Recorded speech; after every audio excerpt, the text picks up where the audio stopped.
ছোট গল্প, দুই বোনের কাপড় তৈরির প্রতিযোগিতা। গ্রামের সহজ সুন্দর গল্প।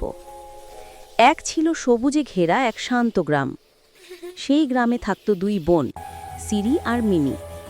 দুজনেই খুব ভালো মনের, কিন্তু একটি ব্যাপারে দুজনেই খুব দক্ষ, কাপড় বোনা।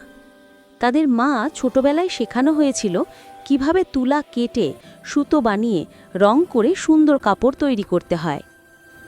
একদিন গ্রামের মেলায় ঘোষণা এলো, এইবারের মেলার প্রধান প্রতিযোগিতা সবচেয়ে সুন্দর কাপড় বোনা।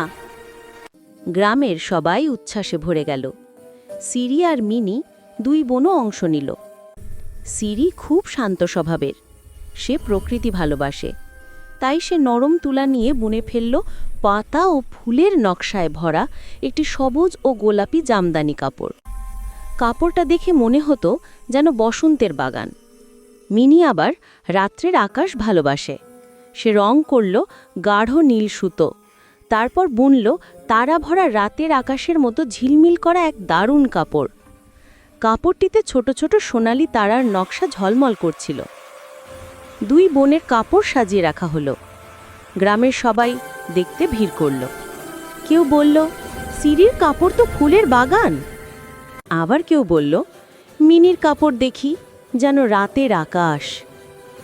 শেষে গ্রামের প্রধান বললেন, এই প্রতিযোগিতায় বিজয়ী একজন নয়, দুই বোনই।